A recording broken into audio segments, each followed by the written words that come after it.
Right in my garage right here. Actually, my take on Tai. Actually, this is my Hummer. It doesn't fit in the garage, but as you can see, it does have the Brotherhood of Steel decal, and it's dirty as hell. It is, but it is my pride and joy. But prouder than that is my bookshelf. All right, so here's my book collection. Yes, I used to read a lot once upon a time, and I do have. I did find these the other day because once upon a time, I did read books on how to pick up women. Now, these are good books. You can catch them because they've been out of the market for a long time, so the knowledge in there is actually quite valuable to those of you that might want to use it. But I'm going to tell you why I have the Hummer and why other things. Hold on. Another thing I'm really proud of is my giant comic book collection.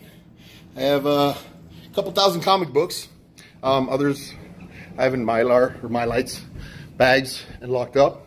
So if I ever die, I guess I'm gonna have to leave them to somebody. But people have asked me to give them a tour of the rest of my house. So here you go. Right, so for those of you that have asked, this is my toy room. Basically a lot of Spawn stuff, a lot of Hellraiser stuff. I'm really into Predator stuff. See, new Fallout poster. So yeah, Predator stuff. Got those downstairs. My Predator masks are something I'm kind of proud of. Got a few of those around the house. All right, they do light up and everything. And here's the thing is, you know, people are probably like, hey, why are you showing me this stuff? Well, because I've been able to amass these things because I have saved by cutting out women and dating and stuff from my life. Another mask. This one's the broken in half one. And of course my Sideshow Collectibles Predators collection. And I've got like toys all over the house. I mean, it's ridiculous. But that being said, let me go ahead and walk upstairs and explain something to you. All right, so for those of you that never initially heard this, I've said it in another video, but I think I had to take it down for some reason. But in 1999, I had an epiphany. It was New Year's, all right? And of course, partying like it's 1999, stupid shit, at a club.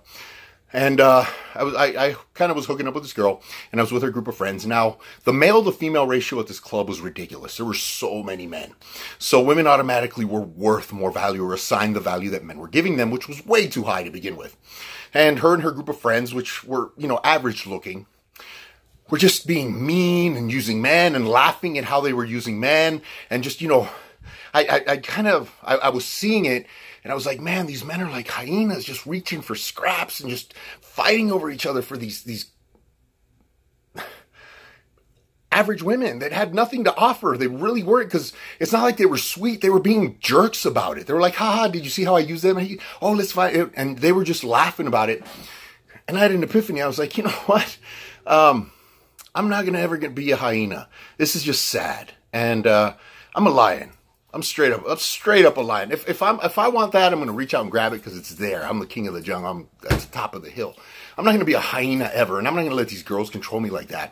And this girl kind of had a little bit of an attitude with me as well. So I was just like, I said, hey, I'll be right back. And I went home. Never went back. Forget her. Went home, spent New Year's with my family. And since then, made it a point that I was never going to buy a girl drink at a bar, or girls drink at a bar. I mean, it's just pathetic just to see these guys send over drinks to these girls. Hey, validate us. Give us some here you go. Here's our money, because we're idiots.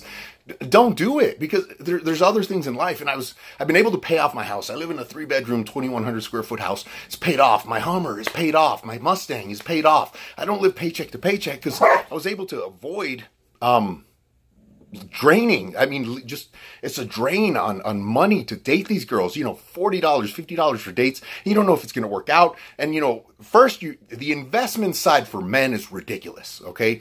If it was like a business venture, it's ridiculously lopsided. You have to take the initial risk of rejection. Then you have to take the risk of it even working out. I mean, shoot. You know what?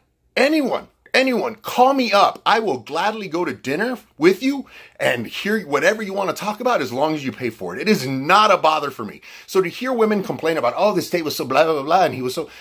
I'm like, did you get free food? Because I have a lot of female friends. I'm like, did he feed you? Yes. Did you pay for anything? No. Then shut up. Okay, but I got out of that. I didn't do that. 1999, I said, I'm done. All right. If I would talk to a girl, it would kind of be a prearranged, hey, you know what? Yeah, we'll just meet up, go Dutch. All right. And I've met a lot of cool girls. And I was very fortunate that, you know, because I had these parameters set up, I avoided those kinds of girls that are just in it for the princess value is what I call it. Because I don't know if you noticed, February 15th is the most annoying day of the year for me, because you have all these girls driving around with balloons and shit in their cars because they're showing off. Hey, look how much value I was assigned by a man because he spent all this money on getting me balloons and stuff.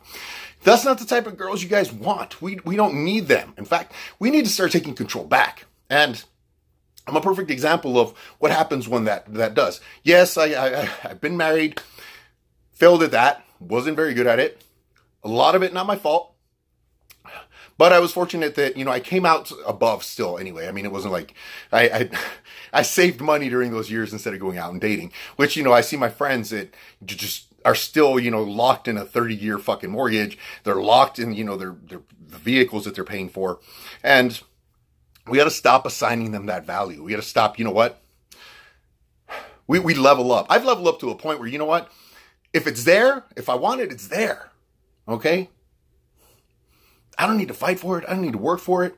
I'm at that point in life where it's not a problem. And we need to work on that, because until we take back control, okay, and they want to be treated like, if a lady wants to be treated like a lady and she acts like a lady, I would gladly treat her like a lady.